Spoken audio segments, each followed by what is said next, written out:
What's up, man? We chilling right now. Just chilling. I'm gonna tell you guys how I'm at Polycap and how the heck my ass ended up in Colombia. Right? Yep. So, middle school, new kid, came straight from Africa, right to school. the plane dropped him off right to the school. Basically, it was like a week, and then I was in middle school. I was in Plymouth. Yeah. Shit was wild.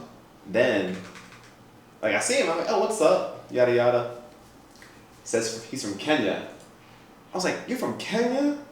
And listen, I never heard about no Kenyan coming to Minnesota when it's like -30 sometimes. Right? I'm like, what? Huh? How'd you make it out here? Right? So then I'm just like, oh, that's cool. You should come to my house. You're the first friend I've made in like the US. Like outside of my family. Yeah. You're the first person who like I even talked to. And I remember kind of thinking like, oh, this dude's weird. What the heck? I don't want to go to his house. No, I didn't want to be weird because I was like, oh man, what if he, because I'm new here, what is the culture shock? Like how do I relate to you? How do I even relate to anything that you do? Because at the time I'm like, I don't know American customs. I don't, you know. So that was like your first step into like an American household too. Yeah, basically. And so it was also kind of like, did I do anything weird? Because apparently, I remember we played Soul Calibur. Oh, dude, I have that game on the Xbox 360, and we ate chips. Yeah, I think was your mom? Did I meet your mom? Yeah, and then your dad came too, because I think your dad came to pick you up, but we invited him in. Oh yeah, no, that was years ago, dude. I got a good memory. How many years is that? Oh man. 2014 minus 3. Oh my goodness. 2011? 2011? Shit. That's where you came here, right? 2011? 2010. 2010? I feel like it was 2010. Because we graduated from high school in 14 and 15, right? 14, yeah. Yeah, so it was like, was it? Yeah, it was 14 to 15 because we were the class of 2014. Yeah. We're the class of 2014, yeah, so we graduated in 2014. So 4 years before that, we had to have started high school in 2010, right? Because, damn, bro, 2010 sounds so long ago. 2010 is like, what, 15 years ago. Oh my god, I am old! Yeah, so like we met, what, 15 years ago. Speaking of old, I'm not gonna lie, my knees were hurting from that bar dancing all the time. I was getting sturdy. You're that old, bro? Oh, no! I was getting sturdy. Hey, I'm gonna tell you to stretch next time, bro. You wanna warm up the... I don't think they knew like what getting sturdy was in Colombia. But when they see me do it, oh, no, that shit it's like, hard, oh bro. shit, damn, look at that. That shit Then they don't know. Oh damn, my knee kind of hurt. Is that why you stopped? Because I was like, yes, dude, I was out of breath too. I ain't gonna lie, I was like, oh damn. Oh, I can't do this anymore. Yeah, no, I was just kind of thinking about that. I was like, man, that was a good time. So we met, and then I think it was the last 3 months of high school. Because I remember I was in like, no, not high school, middle school. So when we met, I was actually looking for the third light, because I have another third light. Oh, wait, is that here? I have another light which can help, but yeah, I don't remember where it is. But I remember I went there for like 3 months. So I got there like early 2010, because I did Plymouth, graduated Plymouth, and then went straight to high school. And ironically, Carson was born in like December, so I was born in like around like summer, June, August, like around those. And so basically, we're the same age as him. He's the same age as us because we're born all like in the same year. But since his birthday is later, he was a grade younger than us, and so And so that's kind of why it was also ironic, because I came, did a little bit of Plymouth, and then most of my, like, that's why you always hear me talk about Armstrong, because Plymouth was like 3 months maybe that I was there. I don't even know why I really went to Plymouth. But me, that's what. Right, basically, because like they could have just put me in 7th grade with Carson, and then like the next year I'd go to 8th grade. But I think, I tested out of it, I think, and I think I tested into like 8th grade, and so it wouldn't have made sense to put me a year younger if I'm just like, if I'm passing all their shit and like I'm more of like an 8th grade kind of kid. Because even starting freshman year, you were still adapting to American lifestyle. Yeah. So how was that? Like, was that just the same as middle school? Kinda, a bit. So Michael used to be like a junior, I think, a junior or senior.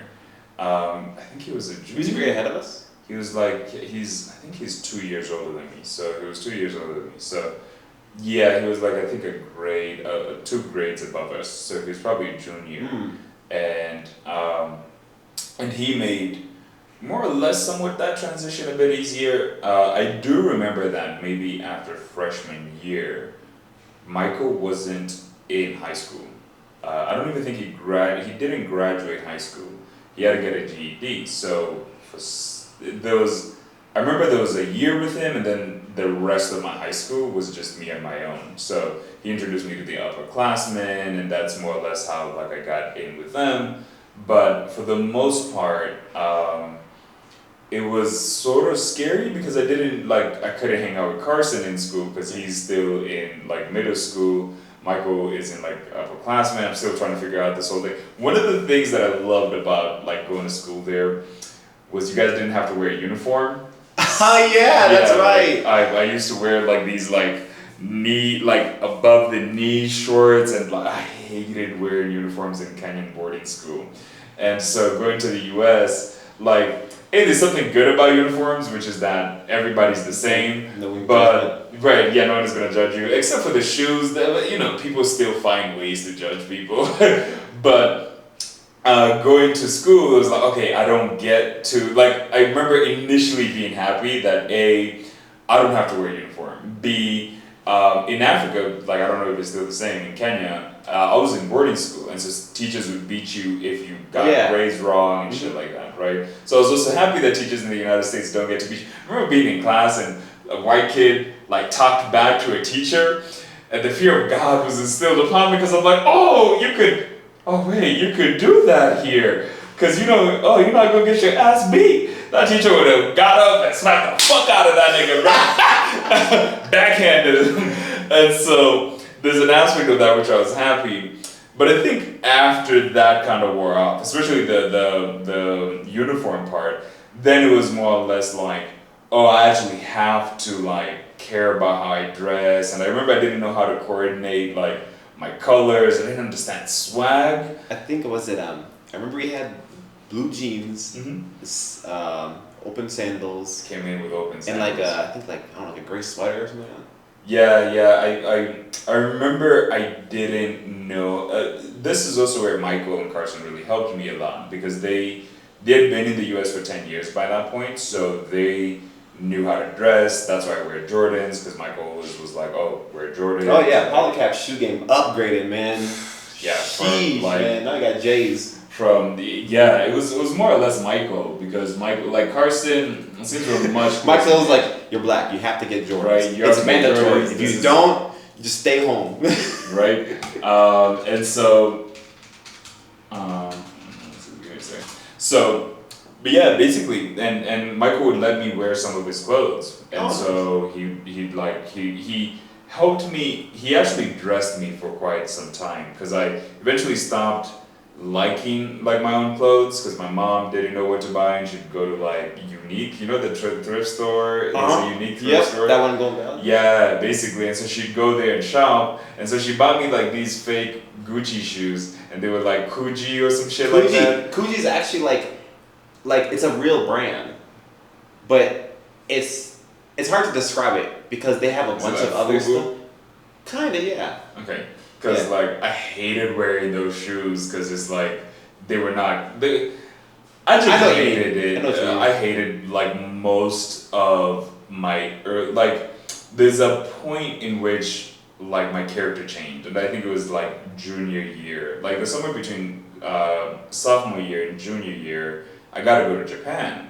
And that actually is what changed me a lot. Because it changed me from being a side, like what I had thought of myself as a side character. Because up until that point, I always felt like Michael and Carson were always main characters. That went to the US, they're the ones who, like, in most of the social settings I went to, everybody knew them, they were the cool kids, they were it. And so I was just a side character. I was Man, just a, listen, I was with Carson in school suspension, man. It ain't no main character.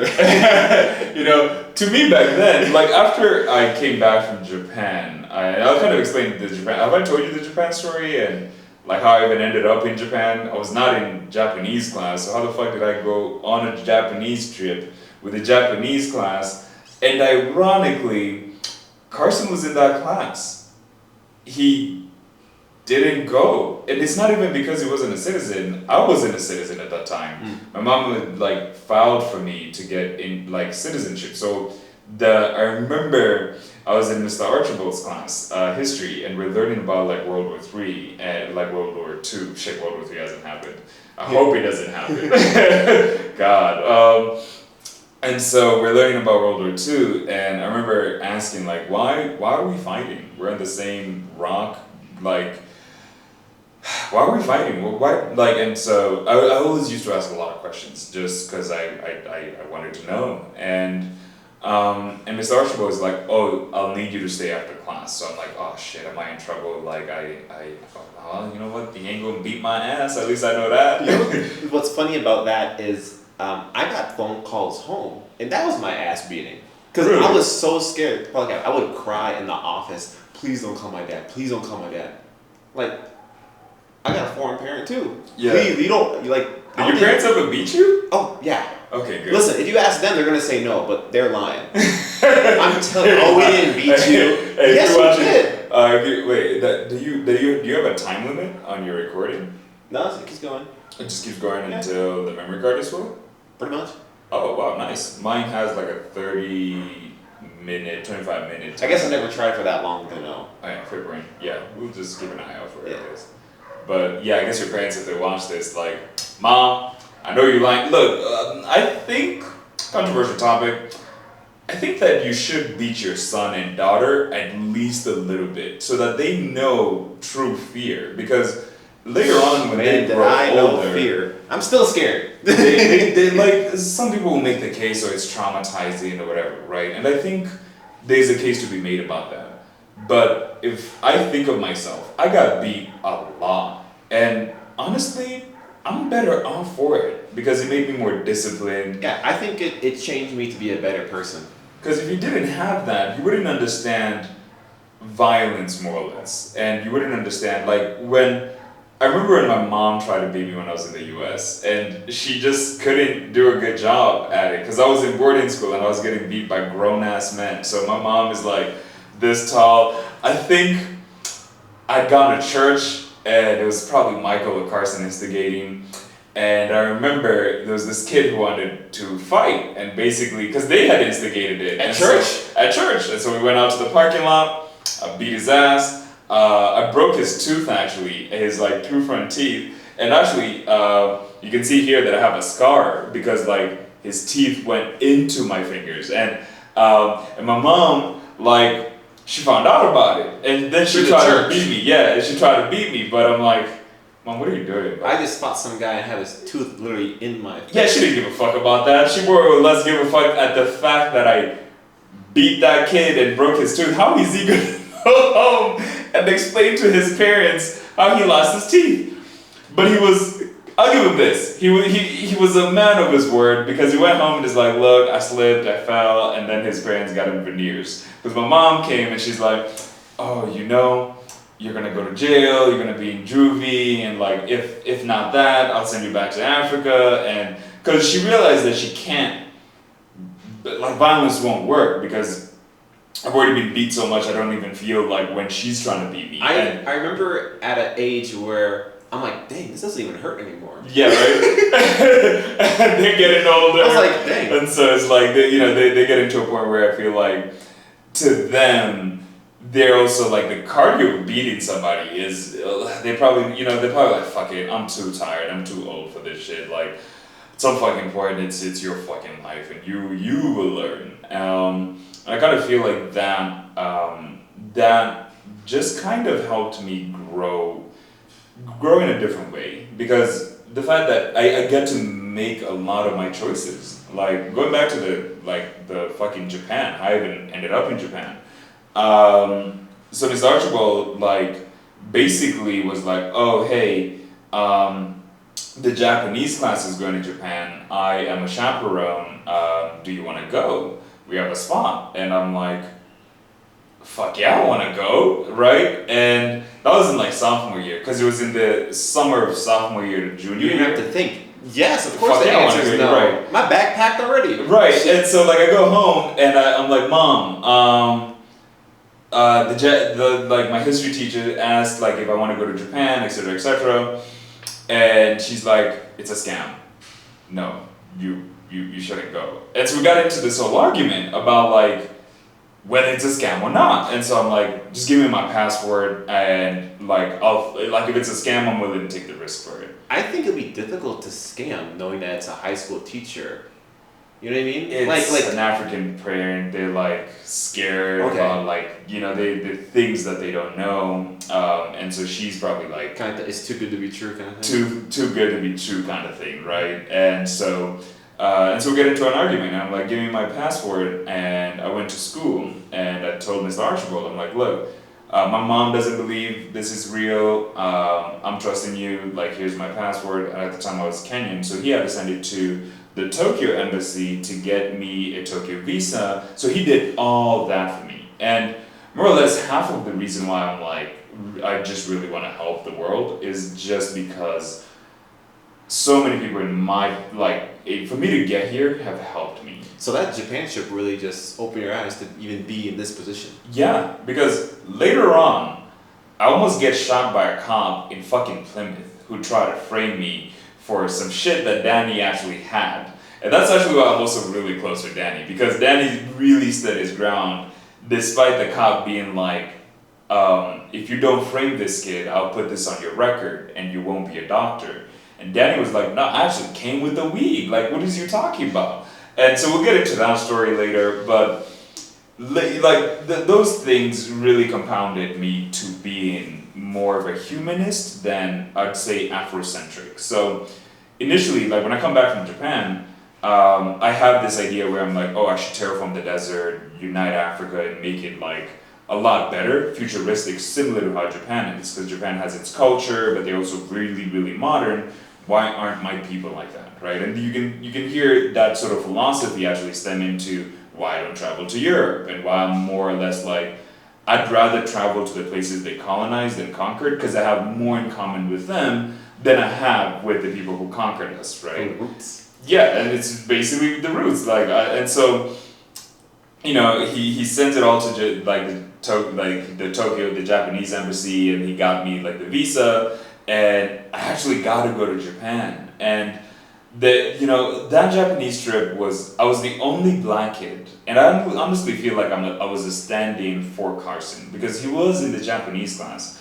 But you see, the thing about being a rowdy student in class is that when these opportunities come, the teachers are less likely to put out their neck for you, right? Because if I hadn't been the kind of student who would ask questions and who would engage with what we're actually learning, just out of sheer curiosity, Mr. Archibald didn't have a reason to invite me to that trip. Those 30 other kids in that class, he could have picked any other one or not picked any of them, and he chose to pick me because it's this kid has some sort of potential. At the very least, I should at least kind of ask him to come. Why? What motivated him, right? And that, for me is it's always a thing which I kind of feel I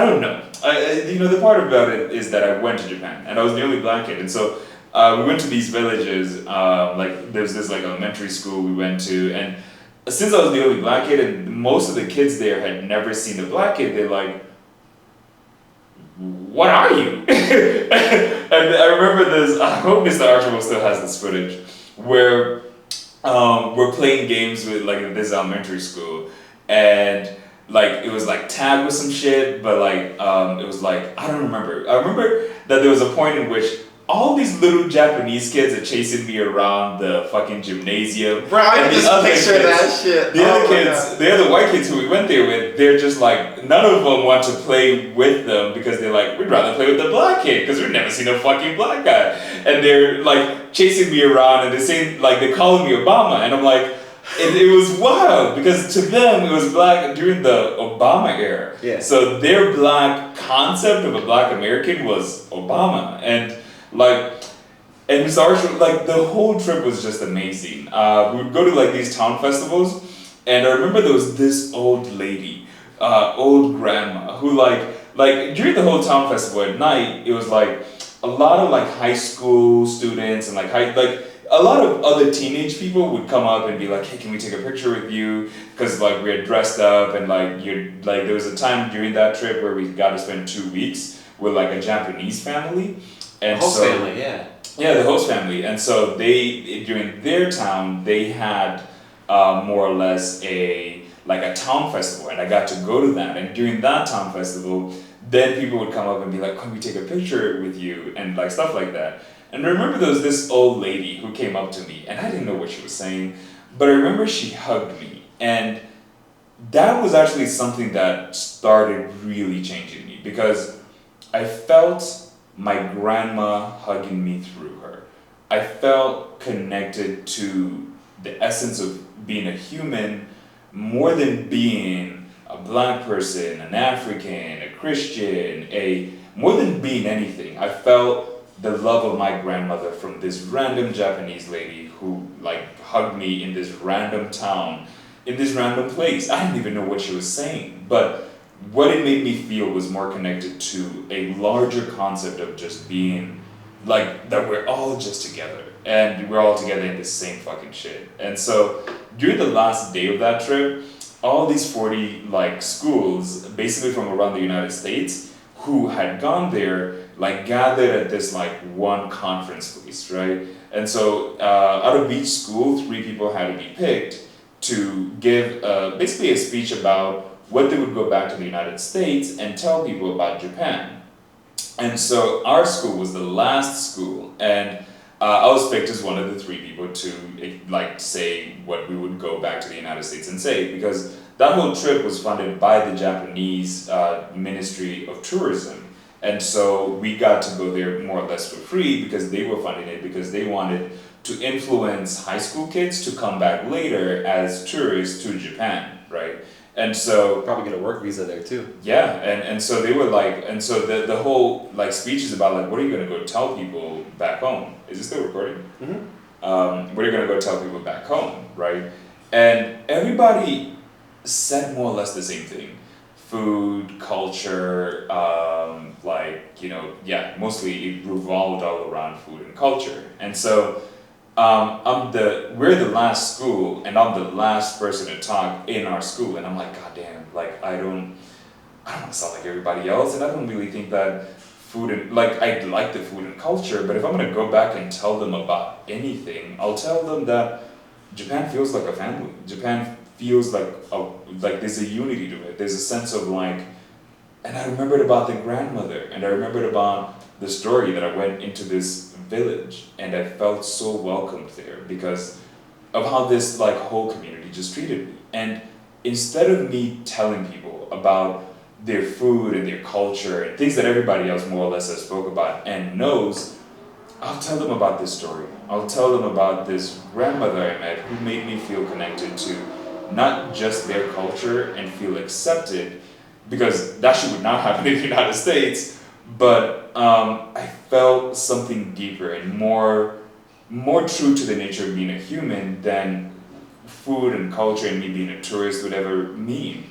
I felt, and that's what I said. I just told them the story about that, and I told them like, if I'm gonna go back to and tell them anything, it is that Japan is a really welcoming place, and I never felt any more welcomed to a place than in this specific, I forgot the village, but in this specific town in Japan, where I went with and I told them the whole story about that. And it was the first time I'd ever spoke in front of a lot of people. And it was also the first time, after speaking in front of a lot of people, did I get a lot of applause. Because no other person had told a story like that and connected it to why visiting Japan is really amazing, because you get to be welcomed and you get to experience this culture and all this stuff, but from a human perspective, which is a story, which is more than just saying, oh, it's their food and it's their culture, right? Because then you're giving people something meaningful. And now I can understand why it worked. But it was the first time that I felt seen. I felt that I wasn't a side character. Because then I went back. You definitely the main character. Then I went back and I'm like, fuck, like that was I can influence people. I can be somebody. Oh wow. So, and this is all during high school. Yeah. Within like less than a year, or what, 2 years being. So yeah, it was 2 years. So going back to high school, right?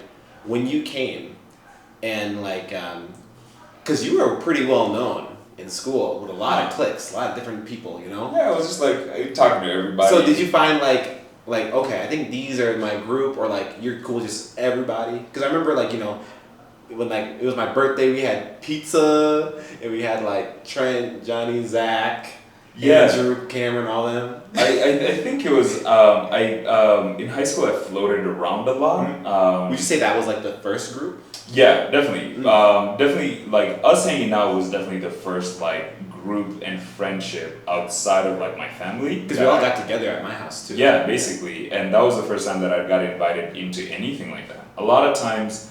Up until when I met Danny, I think, because Danny came in like I think sophomore, junior year, and that's when like him and I started hanging out more and more. Also, Danny would like pick me up from like, so he had a car, I think. Yeah, he lived close by, didn't he? He lived close by. Plymouth. Yeah, and so he would pick me up before we go to school together, and so like that's how him and I more or less also became really close, because he would pick me up every day, and so like that was amazing. Like, dude, he used to have his mom's card, and we used to go for lunch at Wendy's. So for an entire 2 years, I just ate Wendy's for lunch. That 4 for 4, man. That 4 for 4 menu, bro. Oh my god, the lemonade. That pink lemonade, bro. That shit just makes my mouth sound. There's no Wendy's in Africa? No, not. We guys have McDonald's though, right? I think at the time when I was growing, like I lived there, I was like, you know, between like I stayed most of the time in boarding school, and I didn't really I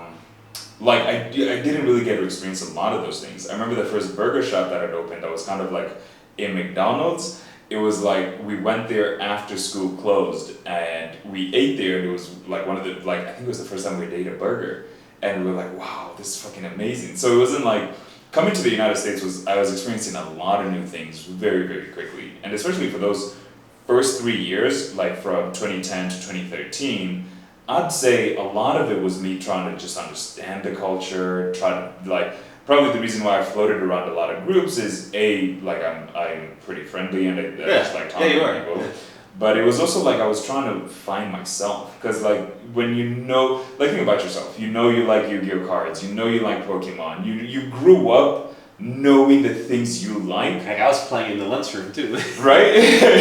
And so you knew who you were, and I didn't know who I am. And I was like... And you like other people know of you too. They just saw you as like a new person. Right, and they're like, oh, and also I was a new person with a African accent, and I dressed weird, and I was just a weird anomaly. And so I think it was only after the Japan trip that I started thinking, because after I came back from Japan, it's when I had the whole idea of like, and I'll actually tell you how this idea came. So it was after the Japan trip, but before school had started, and one of our friends, his name is Kevin, he came over with like some LSD, and he was like, hey, let's trip. So it was me, Michael, Carson, and Kevin, and so we tripped. Darn Michael and Carson, man. Yeah, and so we're sitting there, and I'm like, fuck, in a few years, I'm gonna have to go to college. I don't know what the fuck I want to do with college. And I remember thinking,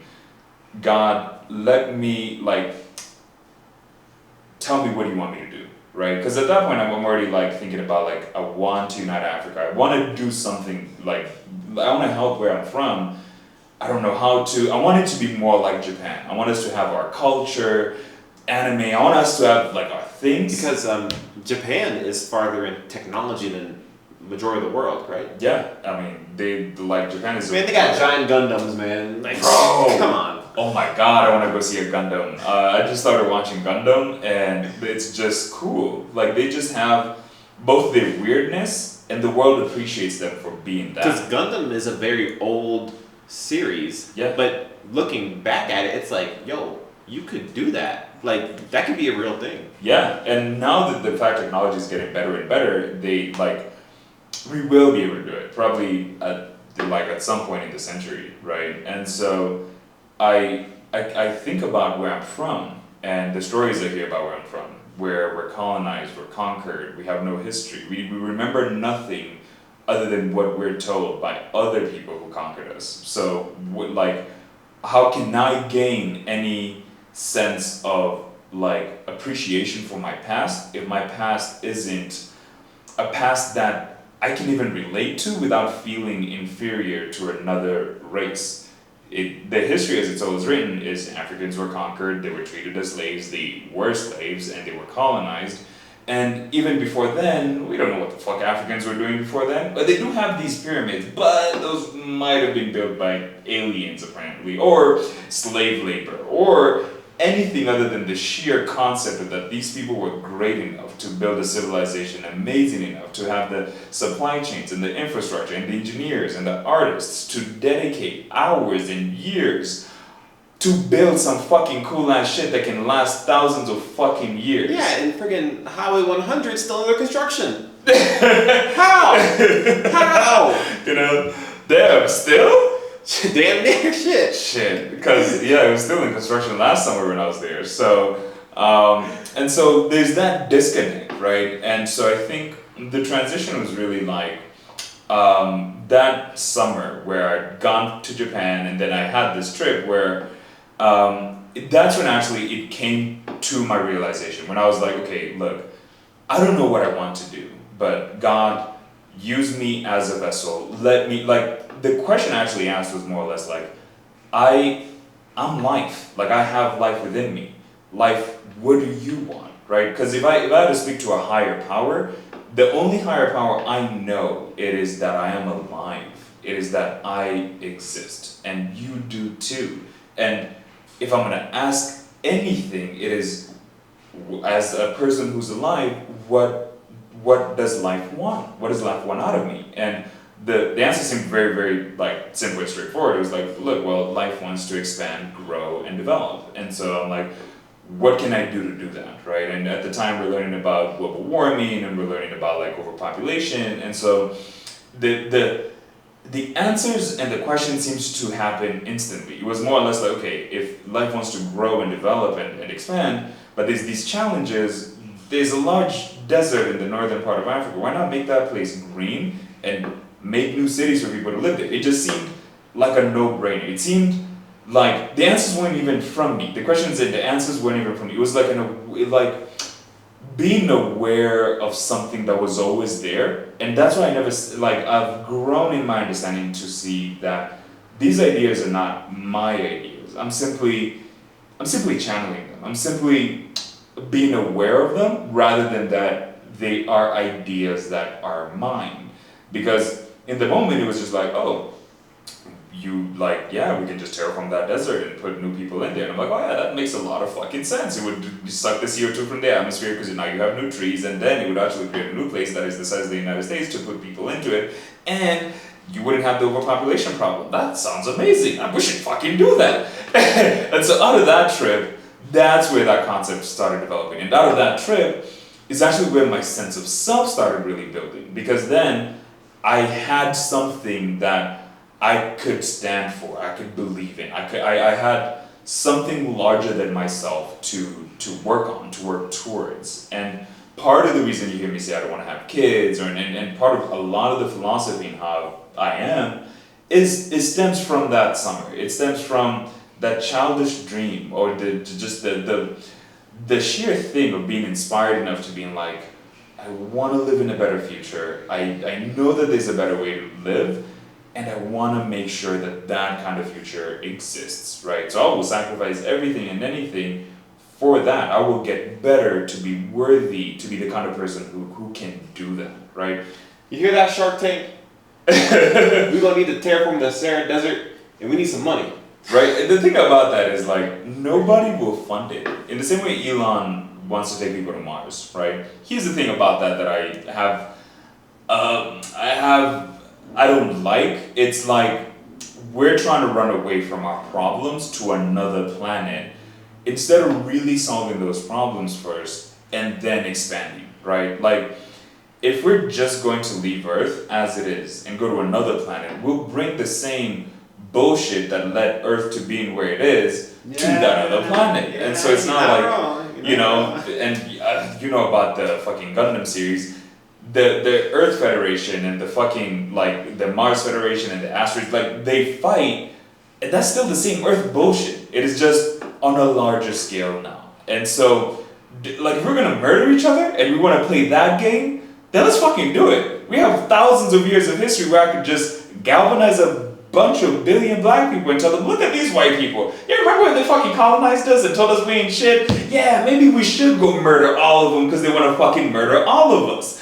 And I'm choosing not, that's not something I feel like A, is worth doing, and B, it like talks to the base nature of humans, which is this us versus them mentality. And it doesn't help us evolve. It doesn't help us grow. I think we're all on this planet to grow and to realize we're all one, and that honestly we're all here and we're all the same, and that there's no reason why we should kill or do all these other things that religions say. Like, you're all connected in the same thing. Like, love your neighbor as you love yourself, right? Because you are yourself. Your neighbor is you. We're made out of the same genes, more or less. The 10 Commandments. Yeah. So I'm like, why the fuck? Yeah. So if you want to do the timeline where we murder each other, we can do that, but we've been doing that for thousands of years. Why don't we just try something new? Build some new fucking pyramids in the desert. Yeah, we tried that, we did that. We can make it glass too. Shit, we can make it out of glass. That would be fucking amazing.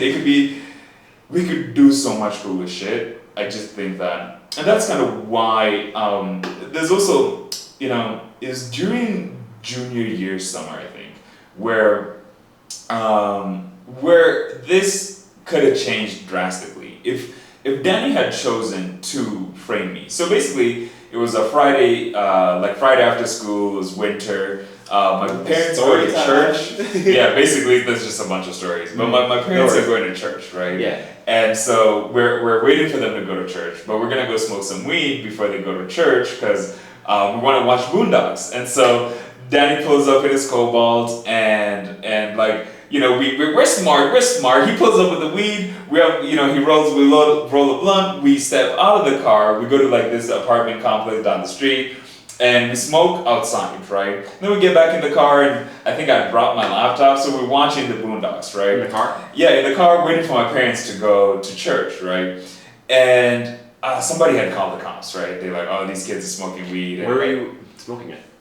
Like literally like a minute or 2 minute walk from where my house was. So it's like literally, yeah. Oh, okay. Down the street, honestly. I kind of know the area. Right? And so, you know, the cop pulls up, right?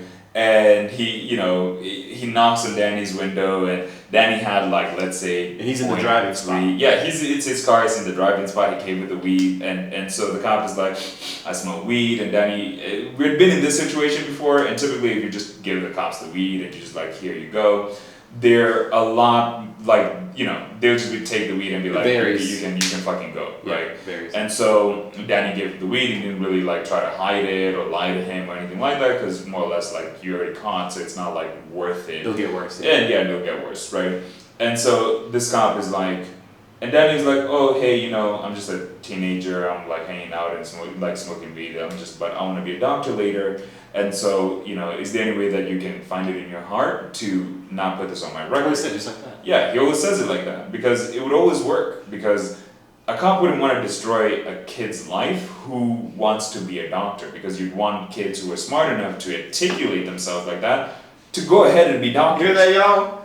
You get pulled over by a cop and you got weed, just say you want to be a doctor. Right? Because like doctors have a specific place in our society, and yeah, we need them. He ended up being a doctor actually. So you know, he stayed true to his word. Mm-hmm.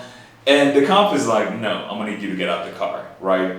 And so he pulls Danny out of the car, and you know, he walks Danny to the back of the car.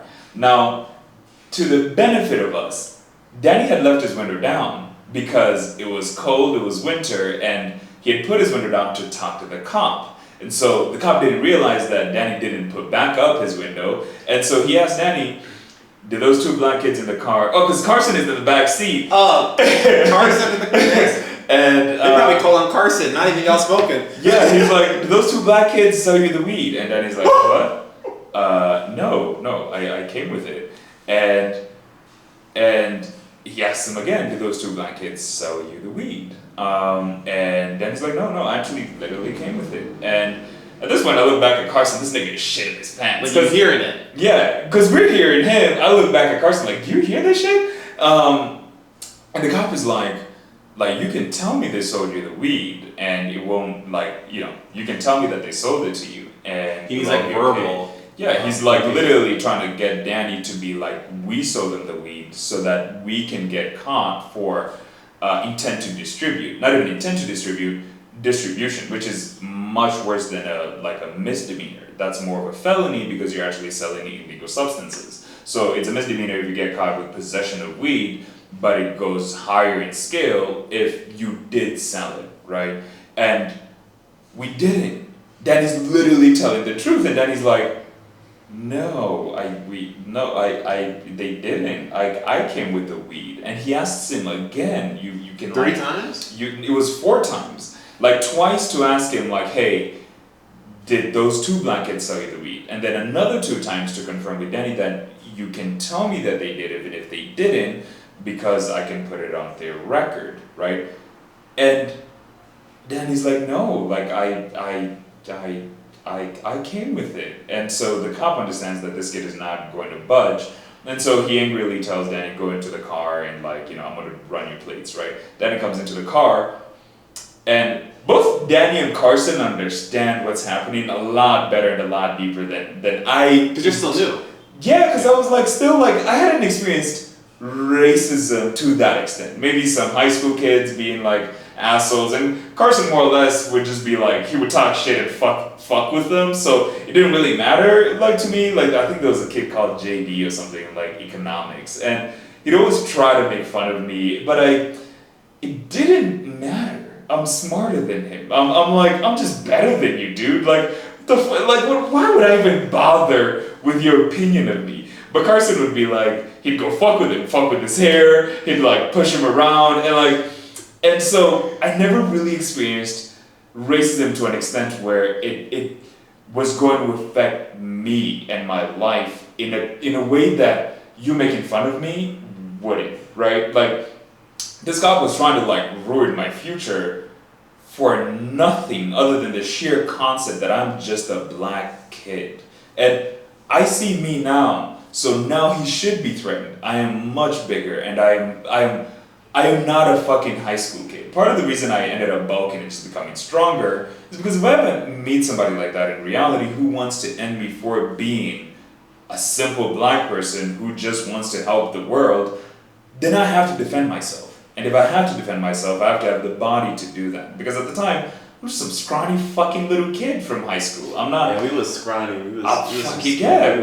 You should put the picture. Oh yeah. I'm at the photo. At your birthday with the fucking pizza, and it's all of us, bro. Oh look. Man, we went from eating pizza and Mountain Dew to tequila and margaritas last night. Right. Yeah. How far have we come? And so he comes back and he he gives Danny his driver's license. Danny's like record is clean, and his record is clean, and so he doesn't have anything. But he's like, okay, look, since Danny had admitted to more or less like smoking weed, he's like, hey, you can't drive the car home. You need to call your parents. So he's escalating this even much further, right? He had also, like, I think he had called dispatch, right? So like another cop car was on the way, and so. And as he's telling Danny this, he turns to me and he's like, your friend is a really good guy for taking the fall for this. I'm like, huh? Wait, what? Officer, I'm not under arrest or anything. I remember my American rights, because I'm like, oh yeah, thank God, I'm in the United States. We have fucking rights here. Officer, I'm not under arrest or anything like that, right? Because I grilled with Danny's dad, like we hung out, so I don't want him to come, and he's this big Russian guy. I don't want Danny's dad to come find me with his son in this situation where his, and I turn to Danny and I'm like, look, bro, is it okay if I go? Like, I don't want your dad to find me here. Like later on, like I think, I was just more confused at the question that I'm like, damn, I should probably like get out of this situation. So, I'm not under arrest with anything, I'm free to go, right? And he's like, oh yeah, no, you're free to go. He comes to the other side of the car and he opens the car, right? And he repeats that to me. He's like, your friend is a really good guy for taking the fall for this. And he's trying to get me to confess. He's trying to guilt trip me into saying, it's yours. Yeah, it's mine, and I should feel guilty that my friend, who's literally telling the truth, multiple times, that I didn't sell him. And maybe he believed deep down that I did. Maybe he believes that Danny's a really good kid who wants to be a doctor, but these black kids are the bad influences, and they're the ones who are trying to ruin his life, and I'm going to clean up the streets because I am an amazing white person who has been given the God-given right to clean up these streets and the power to do so, and these black kids are infesting my fucking community with their fucking drugs and bringing good kids like Danny into drugs and trying to ruin their fucking life. Oh my gosh. Shit, maybe he actually believed that. Now that I think about it, it's probably what he believed. He genuinely probably believed Danny was a perfect kid who couldn't be doing anything wrong, and it is these two black kids who are influencing him down a darker path. Whatever you believe, my nigga, fuck you. At the end of it, I'm like, alright, so I could, because I'm down the street from my house, bro. I can walk home. Yeah. So I'm like, alright, so I get out, I let Carson out, and so the cop car, like the cop is like, we're walking towards his cop car, right? And I couldn't help it. I had to ask him a question. I had to ask him. The officer? Yeah, I had to ask him why, like, and I'm small, like I'm trying to make myself smaller so he doesn't feel threatened at this, right? Because probably in his mind he doesn't think nor know that I know that he's trying to frame me and try to frame me because I heard him asking Danny that. So he probably thinks that this kid doesn't know shit. And also, if you think about it, a person like that who's trying to actively be like, yo, framing me, right, doesn't attribute enough intelligence to me to be able to understand what was happening. And if I have enough intelligence to understand what's happening, I'm also intelligent enough to shut the fuck up because this motherfucker believes that his race is the most perfect race and that I'm subservient to that. I should never ask a question to the master. I should never even presume to think and even question what the master would do because that is the master, right? And so this scrawny little black kid asking him, hey, why did you think that I sold him the weed? Why did you think that I am the one who... Like you just want to, you're not even trying to like escalate. I just want to know. I just want to know. Obviously the question is fucking rhetorical, but like, why did you feel and think that I am the one who sold him that? At the very least, think about your prejudice. Like, but I think what triggered him is more or less not only do I understand what he was doing, but also the fact that I was asking him a question that proves he is a racist. It proves to him and me that you're kind of a fuck for trying to frame me for this shit, while it's not even mine, you know? And so Carson, like it's me and him, we're walking side by side, Carson is behind us, and so he stops and he reaches for his gun and just like, because in the situation, if you understand, there's a witness to you trying to frame this kid. Not only am I a witness, he's a witness and Danny's a witness, right? And so even if he was going to go to court, right? Because now he's made a whole big deal out of it, called another dispatch, because as we're having a conversation, there's another cop car that's coming up, and this, like, you know, it parks, and then there's this Mexican cop who's coming this way. And so, what the from the Mexican cop side, he sees me talking to, not even talking to him, because I didn't use it, like, I was trying to seem as small as possible, and as humble, or like as non-threatening as possible. And so from both their sides, right, the cop coming this way and Danny, and even Carson, because Carson was behind us, Carson had to stop because the cop stopped, and he's like, I could do whatever the fuck I want. Plymouth is my city, and you're just some black little kid who nobody will give a shit about. And he, like, this was before fucking George Floyd and all that shooting shit. Like, this is in like summer 2013. So before all the school shit, like all the shootings and stuff like that of black people getting shot, and me even learning about that, this motherfucker was gonna shoot me if I turned around and like talked to him and being like, what the fuck is wrong with you? Because then he would be like, oh, he was trying to attack me.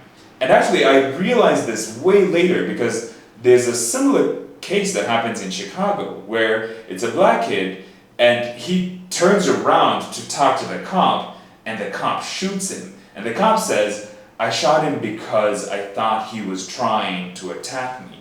And so I didn't this is in hindsight that I know these things. But in the moment, I peeped, I'm like, damn, that nigga's reaching for his gun. And I remember what Mr. Archibald told me. In war, it is wrong to shoot a soldier in the back. And at the very least, if this motherfucker is gonna shoot me, he's gonna have to shoot me on my back, because my body will at least tell the story. At the very least, my body will be able to say that I wasn't trying to attack him. Because how am I attacking you if the bullet holes are through my back? You gotta send Mr. Archibald a postcard or something, man. I know. He seems like he's like a really big impact. He is. I am who I am because he was a military man who chose to believe in a black kid, and same with Danny. It is why the timeline I'm on is not fuck white people for colonizing us and trying to put us down for fucking centuries and continuously trying to frame me. Imagine a different timeline where I didn't go to Japan, I was framed for having weed that I didn't. Imagine I wouldn't even have known Danny like that then, because I'm gonna see you in school, my nigga. I'm not dumb enough that I'm not gonna fucking jump you, bro. You just destroyed my future, bro. Like, I have a felony on my record because you chose to lie and say I sold you the weed. Nigga, you brought the shit. My mom's thoughts and her fear about her being like, don't trust white people are gonna frame you. Like, this white kid who you're smoking weed with, he's not your fucking friend. Like, my parents would tell me that. My mom would tell me that, right? And Danny framing me would prove that, and further push me down the line of being like, oh, fuck these people, and fuck this country. But I have literally two white people being like, standing up, not only like Archibald being like, hey, you should go to Japan because I believe that you have potential. And Danny really standing up for not only truth, but also just choosing to be a good person. He was willing to sacrifice his future of being a doctor, because we didn't know how the story was going to go. We didn't know that, you know, they went to court and the whole case got thrown out because it was like an illegal search, and there was a bunch of other things, because they realized that more or less blowing it out of proportion, this cop just tried to frame this other kid. And back to me almost getting shot, the Mexican cop is still coming this way. And so he sees his partner being like about to shoot this black kid. And regardless of what it is, the black kid keeps walking because what the fuck am I going to do with this guy? He's 300 pounds, he's way bigger than me, I am of no threat. And so the Mexican cop is going to talk to his buddy. I don't stop, I just walk all the way home. Carson catches up, and I remember getting home and I just, the sheer reality of it all hit me. And my first feeling was anger. Because, sorry to cut you off, but so it's like as soon as you arrived here, everything was just top notch, met some cool people, went to a cool school, great high school teacher, Danny, the cool white friend. Yep, he would like and pick next me you know, up. that just like, and I think this was before Danny and I had really gotten close. So it was like he had just moved into like Plymouth, and so he had been at that school. I think we'd been friends for maybe a month at most. So Danny didn't really know me. We didn't have the relationship that we ended up building, because to him, I was just some random black kid he was hanging out with, who was cool enough to hang out with, and he needed friends because he was at a new school. He was new too? Yeah, he was new during, like he came into our school sophomore year. So during that time, like during the summer of sophomore year is when they moved in, and junior year is when this happened, right? And so during that time, like we just started getting to know each other. So he wasn't taking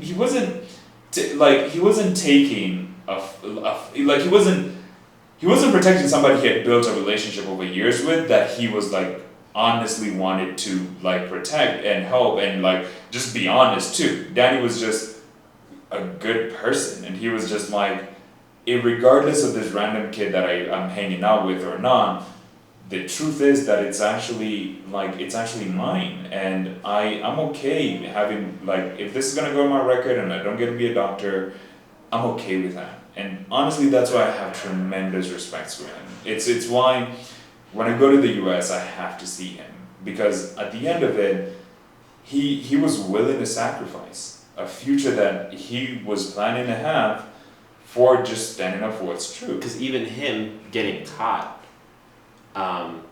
in that predicament, he also saved you guys as well too. Because like if he had chose to lie about it, then this cop would be like, oh yeah, these kids have an intent to distribute, they're drug dealers, we'd go to fucking juvie. What I like about Dane's honesty is like, listen, I know people that will be like, oh, it's our weed. Like, you don't say that. Nah, it's mine. I'd rather just have me go in the lines than me and a friend. You know what I mean? Like, we don't do that. Right. But people, like, are just too scared. They feel more comfortable bringing people in the ditch with them. It's right. Like, it's dumb. Yeah, and so it'd be like, who brought it? That'd be the next question he'd ask. Where did you buy it from? And so now it adds up even more complications, because then it's like, then he would have to, like, then it just creates a division between us. He took responsibility. And, like, honestly, yeah, so those two, like, situations are honestly why I end up being who I am, because the timeline could have been different. Part of the timeline could have just been me, because that's after I had come back from Japan. So I knew I wanted to go back to Africa and do something amazing. And if I'm gonna go back to Africa and tell them that the fucking Western world doesn't care about us, because if you think about it, I go to jail, I go to juvie, I sold them drugs, it's a felony, I have a harder time being able to get into any college, first of all, but I have a harder time even, like, getting a job or doing anything. Along with adjusting too. And now I'm already like, I want to go back home and do something amazing there, and I can't even be anything in this country, let alone travel the world, because you can't travel the world if you're a felon. And a lot of that would have just compounded into a timeline where I end up resenting that world. I end up thinking about the United States as a place where they don't care about black people. And if I looked and learned about the entire history of black people in that country, I'm not gonna go back to Africa and be like, oh, I'm a humanist, we should help every human. And I know I'm helping my people, because fuck everybody else. Because everybody else for thousands of years have treated us like shit. And they continue to do so. And even when I was not wrong, they still chose to fucking frame me and treat me like I ain't shit. And fine, if that's the game we want to play, let's play that game. Because at the end of it, if we all want to murder each other because of some fucking pieces of land that we drew imaginary boxes around, we could play that. There's a billion fucking black people. Them niggas are strong as fuck. We will ally with the fucking Chinese and the Russians, and that's more than 4 billion people. Because there's about 2 billion in fucking China, there's about another couple hundred million in Russia, and plus another billion from Africa, and the resources that Africa has. Fuck you, fuck the Western world, and fuck everything that they represent. That's the timeline I'd probably end up in. Probably as a Russian spy, a Russian agent, I'd end up in a different setting because I'm articulate enough, I'm intelligent enough, and if it's about bringing down that Western world, then fuck it, we will do it. Well, I'm glad on your side. I'm on your side. That shit works differently. You on that? Oh shit! Did the camera die? No, it's still on. The red light is still on. Oh, I saw the little battery thing. Yeah, I think it's almost but more or less that's all the things that you may have not known to where I am now. I mean, there's a whole lot more because I went to college and I dropped out and ended up building companies, but that's part of the core parts that made me who I am, to be honest with you. Because now it's more or less like I want to help everybody because I know that there's really good people. Despite there being shitty people in the world, there's still really good people. And it doesn't matter if I'm black, if I'm fucking Asian, if I'm Christian, if I'm not. All that matters is that we're all in the same story together. This whole us versus them thing. Us versus who? There's only us on this planet and we're all almost the same. It reminds me of a time that I had a friend ask me, what would you do if you're rich? And I said, well, what defines rich? Mm-hmm. Obviously his thought was money. Would you quit your job for this much money? Would you have that much money? Because at the end of the day, how I feel, I could feel more rich than someone that has a couple $1 million, mm-hmm. So that perspective is really important to keep in mind too, to realize our past and how they make us feel. Because listen, you could be a millionaire or even a billionaire, but man, the problems that come with that, whew, it could be crazy. Right. It could be crazy. I know a lot. Don't get me wrong. I want $1 billion. I'm like Bruno Mars. I want to be a billionaire. Yup. But it comes with its own challenges and a whole bunch of other things. And to have that much wealth, it means you're taking from somebody, and it means that you're to amass that much wealth means that look, here's what I think. I don't really want to be wealthy. I want to be powerful. I want to be stable. I want to be powerful. Stable, you can build stability with power. You can't, if you don't have the ability to decide where you live, what you buy, any of that, that's money. Money is a conduit for power.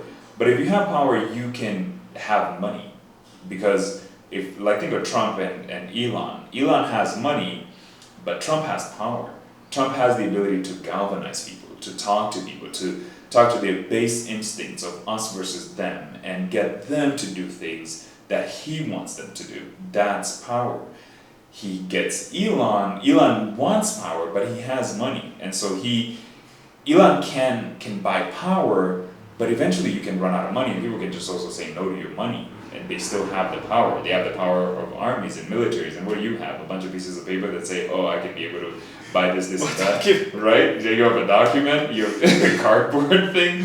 And so I want stability too, but I understand to be stable, you have to have the ability to not only sustain that stability, either through money or power, or both. And I think that I hope I'm getting wiser because when I was younger, to do the whole terraforming the desert thing, there's either two paths. There's politics to that, or politics which gives you power, or money, which then you can buy that power. You can buy the people in power. And I think that there's a third path, which is the third path I want to explore, which is that what if it wasn't just about me? What if it wasn't that I get to do these ideas? I get to do this like an Elon. I will take people to Mars and just say, hey, can we just have this be a goal we all share and we'll all build towards it?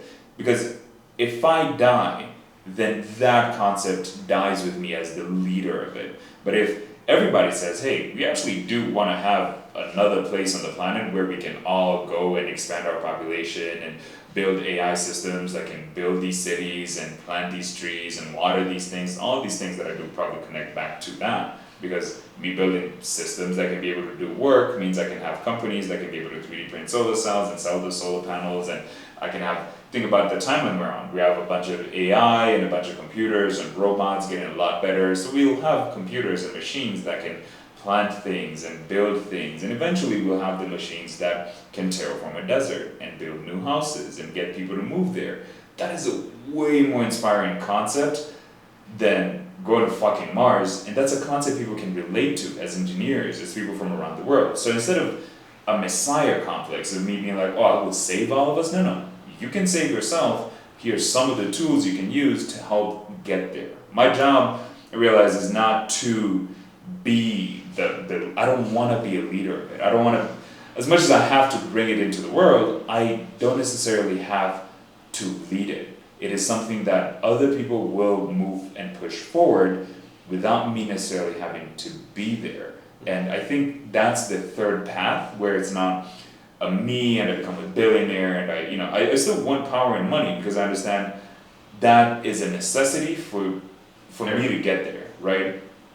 But that's not the goal. The goal is not to be powerful or rich to do the thing. The goal is to have enough power and money to protect the idea, the concept, the movement, while it's really small.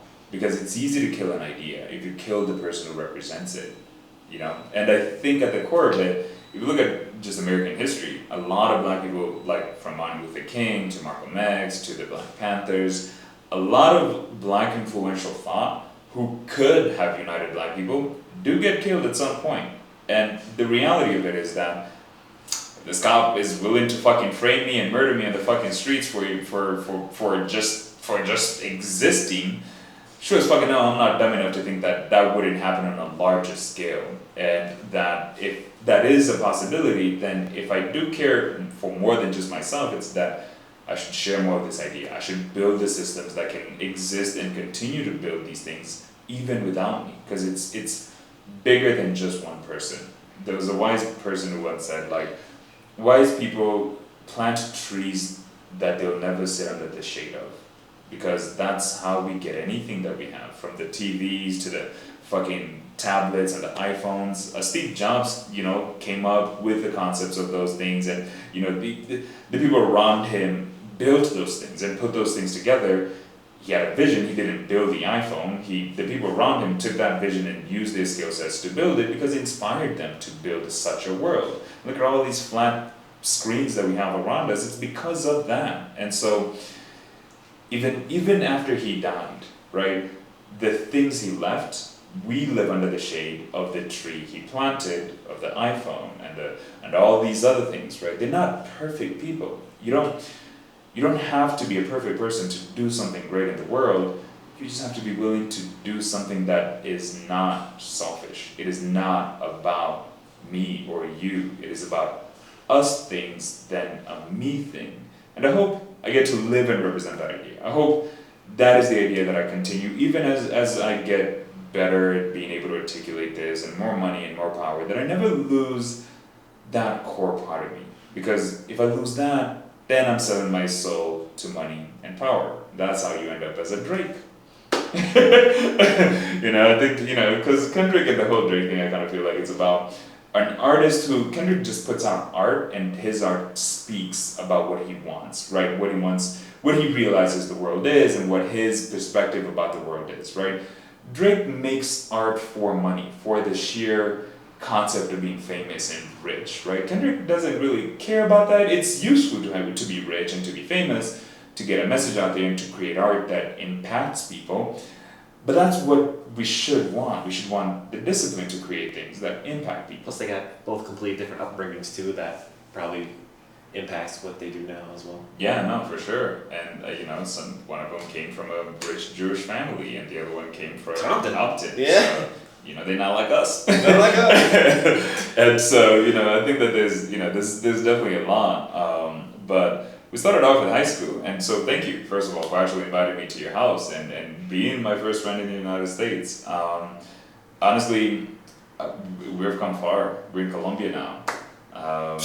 Look at where we are. Like I said, man, it was pizza and Mountain Dew in high school to margaritas and tequila. Sí, claro que sí, honestly. So, but how yeah, do you end this? I do put things into different perspectives. This person just came here. Let's be friends. Yeah. Look at, let's do it. You didn't think anything more? No, didn't think it. This guy's Come over. weird and- Bring the ass. Come on. Right? And Come on just my like, house. hey, Here's my address. Slide through. I was like, oh, what are these? And we played. Oh, dude, I have SoCal, bro. We can play SoCal. Like, I have a PlayStation. Let's do that. Alright. Let me go change. Like, I think the laundry. Is For sure. And then I'll put the food into the air fryer, and then we'll play SoCal, bro. We're coming back for more vlogs, y'all. Stay tuned. Oh yeah, we still have to talk We about got last plenty night. And the whole, like, actually do a recap of last night. So, because I feel like that should be a separate video that we just kind of sit like this. Oh, I'm doing this as a separate video. I'm gonna probably just trim the beginning and ending part, and probably this too, as we're talking, and then just have it just raw. Like a get to know Polycap type thing. Damn, I honestly don't have a video where I talk about this from like. Do you want it? beginning. I'll send the whole thing to you. Oh no, just put it on your channel and then just send me the link and I could just like clip it. But yeah, by all means do it. I don't make shit out of it. I just do it just because. Oh yeah, dude, same here. I don't like. I think it's just the. I just like to do it. Yeah, same. I think it's just sharing like the experiences. To be honest with you, because we're just here going around a fireball on a rock. We're here for experiences. We're gonna share stories for thousands of years to come. That's it. We evolve as we go around this rock, and hopefully we don't murder each other completely, and we don't murder each other. You know, and so Which you probably will. But. hey, I hope. It's so bad, but so true. You know. I just hope that this is the time where we don't. I just hope that we don't devolve into our base instincts and become animals again and become people who just are driven with fear and want to murder each other, because that's not something I enjoy. That's not something I want to do. I don't like murder either. I haven't done it. Yeah, right. Yeah, I'm not a soldier for a reason. And I didn't go into the army for the same reason. I think it's beneath us to murder each other for ideas. We can talk about like, look, you're a Christian, I'm not, and we have perspectives about it, but it doesn't necessarily mean that I'd want to murder you or you'd want to murder me because of a fucking idea. You can change my mind, I can come around to it, and I can explain my perspective, and if I offend you, I'm sorry, it wasn't my point to, I just wanted to express myself, and maybe I didn't do it in the right words, and I didn't use the right things to explain that, but it's not because it's coming from a place of like, oh, I'm better than you, or your religion is better than mine, or anything like that. It's all experience. It's all just like, hey, that's your experience, and it got you to that. I hope that those experiences you have lead you to being a better person, right? And I think at the end of the day, religion or no religion, being a better person and being a better version of yourself should be the grounding reality we all share. It's like, I'm not gonna murder you, I'm not gonna treat you like shit, because I don't wanna be treated like shit, you know? And I think the thing that I feel like the Western world is missing is that if you're okay treating everybody like shit, are you okay if we treat you like shit? Because if you think